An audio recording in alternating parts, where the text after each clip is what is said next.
शहद की बूंद की भांति जगह जगह से टपकता है। मुनि निंदकों का यही होता है। अपने रूप का अवलोकन कर रही थी एक महारानी, छत पे, घर भवन की महल की छत पे खड़ी हुई, आईने में अपने रूप का अवलोकन कर रही थी महारानी। मुनिराज आहारचर्या से जब निकले और वह रूप उनका नग्न दिगंबर रूप उस दर्पण में झलक गया। रानी अपने रूप के अहंकार में इतनी भूली, इतनी मस्त थी कि कह बैठी, ओ ये नंगा कहाँ से निकल पड़ा, मेरे रूप में, मेरे रूप के आनंद लेने में विघ्न उत्पन्न कर दिया। इन नंगों को तो इस देश से बाहर निकाल देना चाहिए। अब सोचो भैया, हमारे देश के प्रधानमंत्री जी से पूछ लेना, केवल नंगे ही देखते रहोगे। तो एक स्त्री ने मात्र इतना कह दिया था कि ये नंगे देश से बाहर निकल जाना चाहिए, हमारे देश से। ये नंगे मेरे बुद्ध विघ्न में, मेरे रूप में विघ्न उत्पन्न करते हैं। ऐसा कहने मात्र से मुनिराज वन को वापस नहीं पहुंच पाए। वह स्त्री, वह रानी कोड़ी हो गई, गलित कुष्ठ हो गया और पूरे शरीर से कुष्ठ टपकने लग गया। शरीर उसका बूंद बूंद करके टपकने लग गया।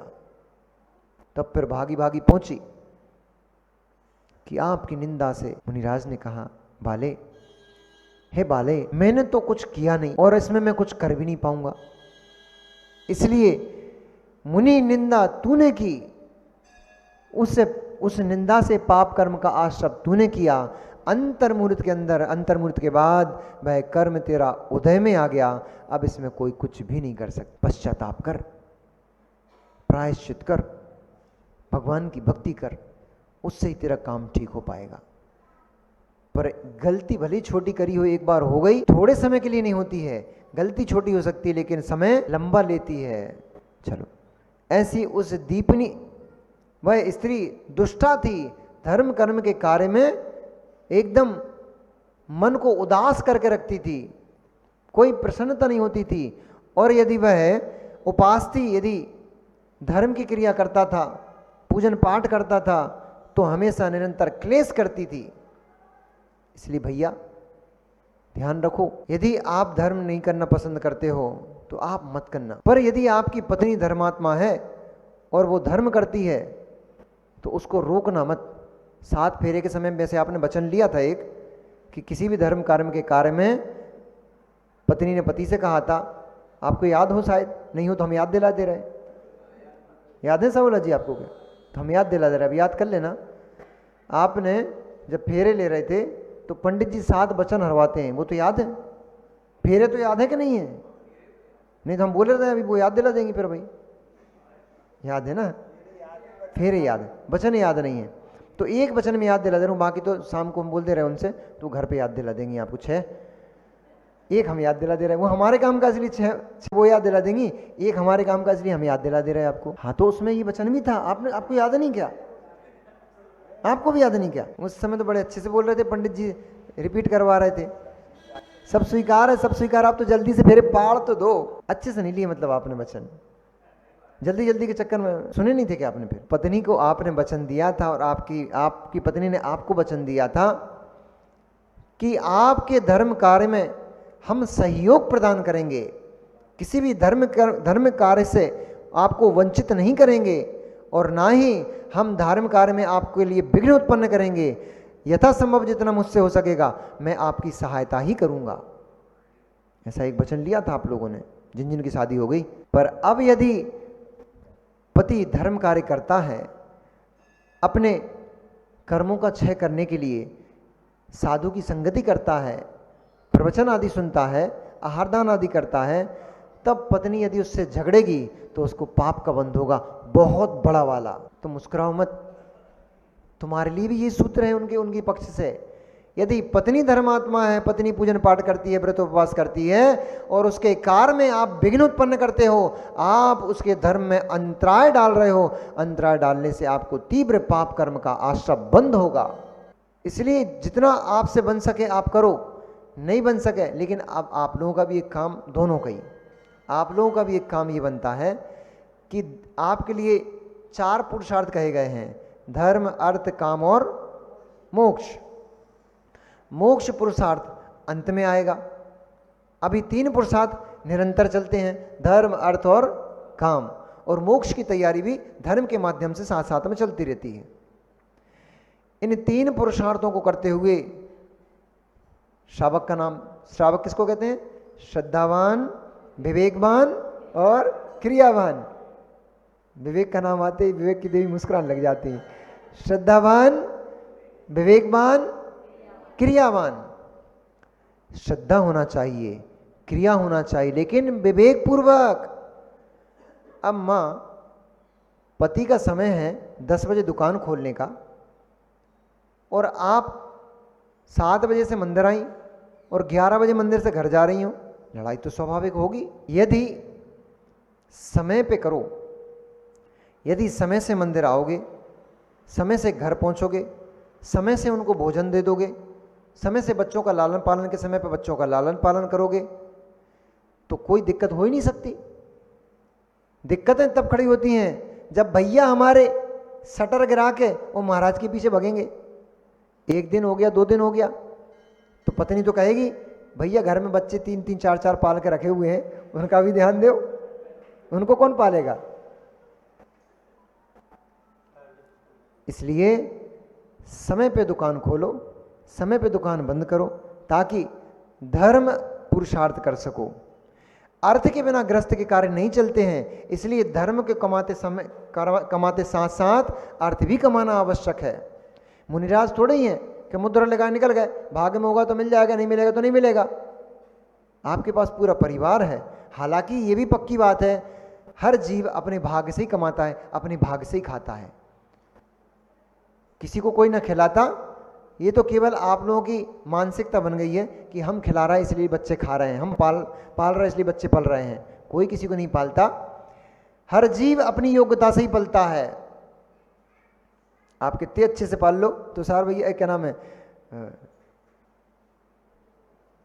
कितनी अच्छे से आप बच्चे को पाल लो, परंतु जिस बच्चे के कर्म असाता वेदनी कर्म का उदय चल रहा है, उसको सूखे का रोग लग गया, अब तुम उसको हलवा खिलाओ, मालपुआ खिलाओ, सब खिलाओ, पर वो बच्चा पनप नहीं पाएगा। वो तो सूखे रोग से ग्रस्त है, वो तो सूख के दुबला ही हो जाएगा, कांटा ही हो जाएगा। तो तुम्हारे पालने से कोई नहीं पलता, भाग्य लेकर के आता है, उसके भाग्य से आप कमाते हो, इसलिए पलता है।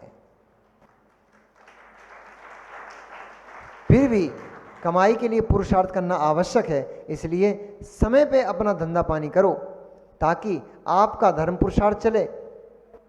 उनने भी एक चीज़ कही थी कि आपको भी हमारे साथ धर्म करना बराबरी से, पर जो लोग बराबरी से धर्म नहीं करते वे तो बेईमान लोग निकले। कि ब्याह करते टाइम तो बोल दिया था हम आपके बराबरी से धर्म करेंगे, कंधे से कंधा मिला के चलेंगे, अर्धांगिनी हो आप हमारी। तो आधांग पूजन के लिए भग रहा है और आधांग दुकान के लिए जा रहा है, ये कैसी अर्धांगिनी? बताओ मनोज भैया, जोड़े से पूजन करना चाहिए। घूमने जाते हो मॉल, तब तो डोरिया के जाते हो, संधे बांध के ले जाते हो। शादी में जाते हो तब संग लेके जाते हो। और कहाँ कहाँ जाते हो? रिश्तेदारियों में, दुनिया भर में कहाँ कहाँ जाते रहते हो। जहाँ जाते हो मूवी देखने जाओगे साथ लेके जाओगे, भगवान के दर्शन करने जाते हो, बेचारी को घर में छोड़ के चले जाते हो। आपका भी कर्तव्य, शर्म तो नहीं आती?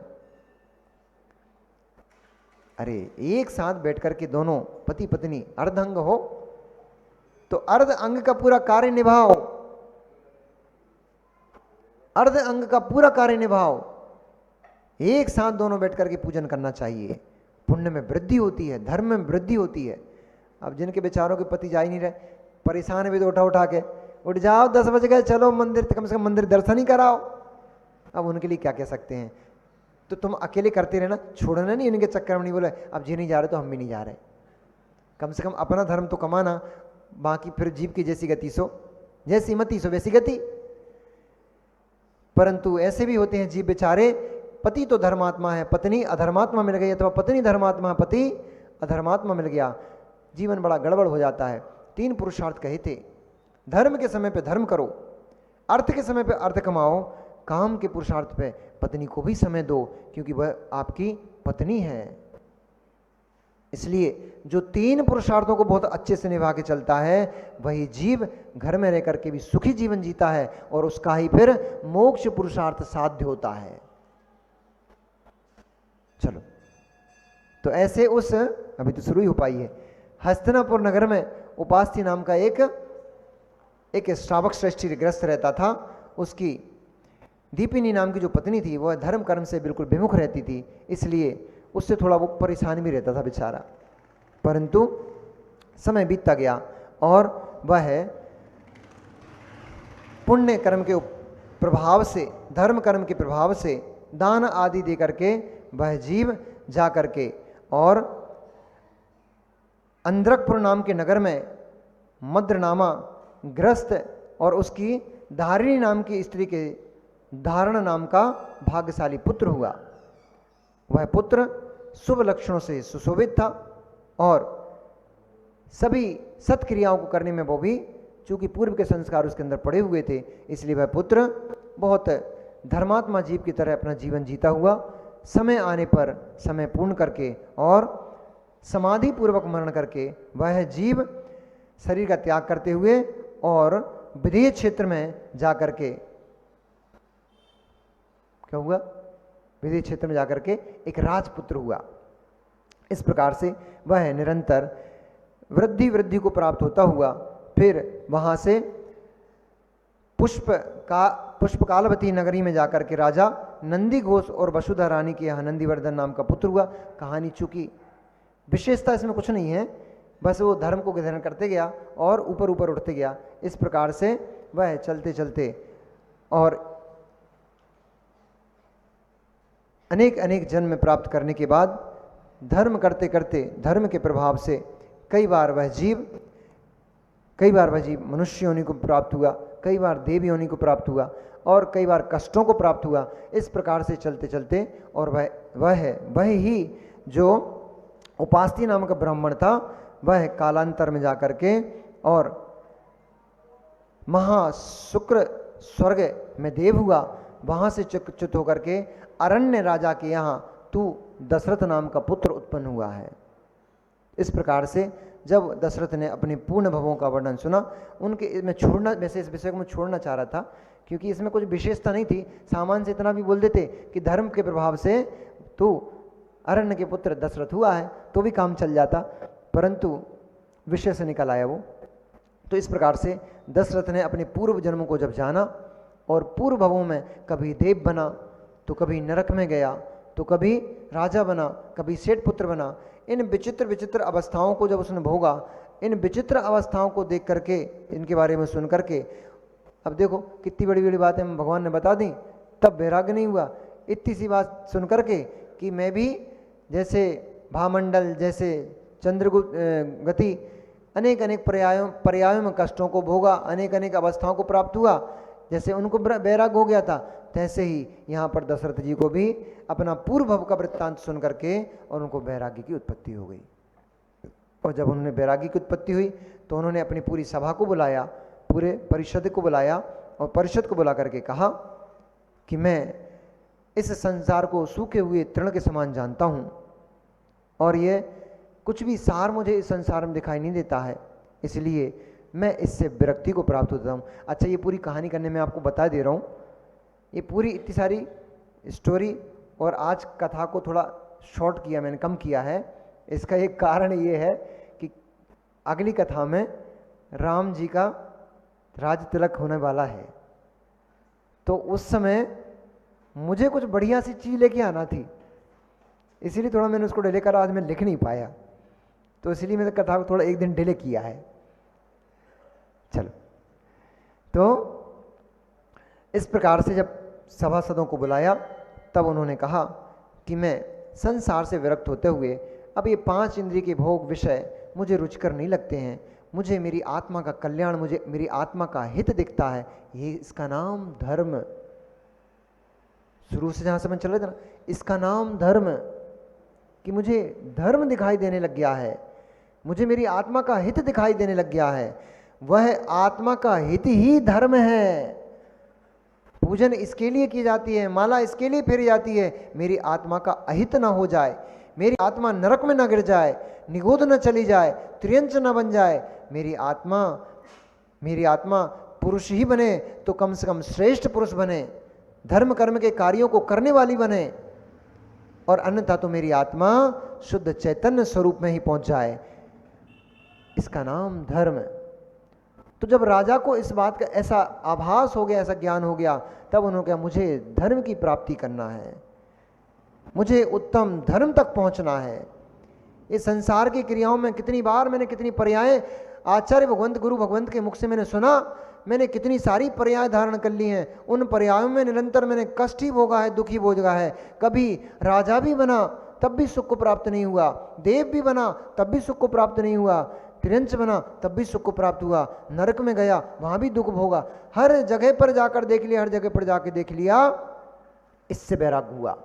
हर जगह जाकर देख लिया, कहीं भी सुख की प्राप्ति मुझे नहीं हुई है। इसलिए मुझे अब उस परम सुख, परम आत्म दशा को प्राप्त होना है, शुद्ध आत्म दशा को प्राप्त होना है, जिसके बाद मुझे कोई दुख कभी भी नहीं होगा। ऐसा जब उन्होंने कहा, तब सभी लोग आश्चर्यचकित होकर अपने अपने स्थान से खड़े हो गए और राजा के सामने नतमस्तक हो गए। हे स्वामिन, ये क्या विचार करते हो आप? अभी आपकी स्थिति इस देश को, इस राज्य को छोड़ करके और वैराग्य के लिए वन में जाने की नहीं है।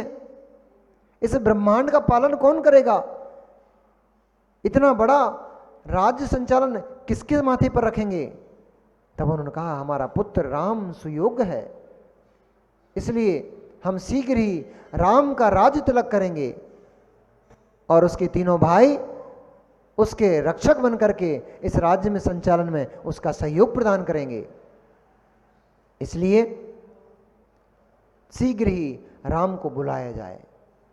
तब सभी मंत्रियों में और सभी राजाओं में जो श्रेष्ठ पुरुष थे, वो खड़े होकर के निवेदन करने लग गए, महाराज अभी आपसे निवेदन है, अभी तो राम का विवाह हुआ है, अभी राज संचालन का भार उनके ऊपर मत डालिए, अभी कुमार हैं अभी वो, इसलिए उनको कौमार्य जीवन का आनंद लेने दीजिए। अभी उनको तो बहुत सारे देशों में जाकर के भगवान जी की वंदना करने जाना है, अभी तो बहुत सारे धर्म कर्म के कार्य करना है, अभी तो नव विवाहित पत्नी के साथ बहुत सुंदर भोगों को भोगना है। यदि अभी से उनके ऊपर राज व्यवस्था का भार डाल देंगे तो अपने जीवन का आनंद कब लेंगे वो? इसलिए हम सभी का आपसे निवेदन है, अभी इस भार को न डालते हुए थोड़ा समय और आप ग्रस्त में रहिए, फिर भले ही आप बैरागु को धारण कर लीजिए। उन्होंने कहा, मित्र ऊपर से, अरे बारिश में क्या गिरता है? ओला। ऐसी तो बुद्धि है। मित्र, जैसे भूमि पर बारिश का गिरा हुआ ओला पड़े पड़े कब विलीन हो जाता है, पता नहीं लगता है। नमक की डिल्ली पानी पड़ जाने से पड़ते पड़ते पड़ी पड़ी कब घुलकर विलीन हो जाती है, पता नहीं लगता है। ऐसे ही है मित्र, ये आयु घुलते घुलते उस ओले के समान कब विलीन हो जाएगी पता भी नहीं लग पाएगा। इसलिए इसका अब और इंतजार करना ठीक नहीं होगा। इसलिए मुझे तो अब शीघ्र ही वन में जाकर दीक्षा लेना है।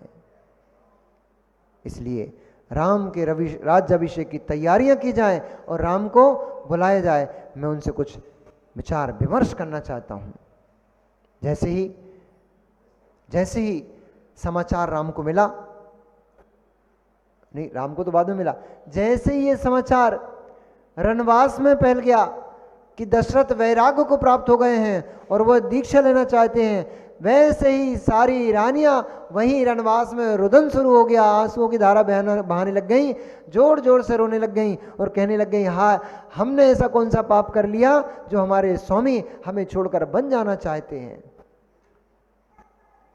चारों तरफ महल में उदासी छा गई, केवल महल में ही नहीं, और जैसे ये पूरे अयोध्या नगर में ये बात फैल गई कि हमारे राजा दशरथ वन जाकर के दीक्षा लेना चाहते हैं, सभी पूरे नगर में जैसे शोक और मातम का माहौल छा गया हो, ऐसा पूरा नगर सुनसान हो गया। परंतु बैरागी को कौन रोक सकता है? बैरागी को कौन रख सकता है? उन्होंने रानियों से कहा, तुम मेरी प्राण प्रिय रही हो। अब देखो कैसे बदल जाता है समय, कैसे बदल जाता है सौरभ भैया, समय कैसे बदल जाता है। उन्होंने कहा, मैंने तुम्हें अपने प्राणों से अधिक प्यार किया है, मैंने तुम्हें अपने प्राणों से अधिक समझा है, परंतु क्या स्वामिन, परंतु क्या, वो हम बताएंगे कल। नमो रियंताड़म, नमो सिद्धाणम, नमो आर्याणम, नमो वज्रायणम, नमो लोहित साहूणम।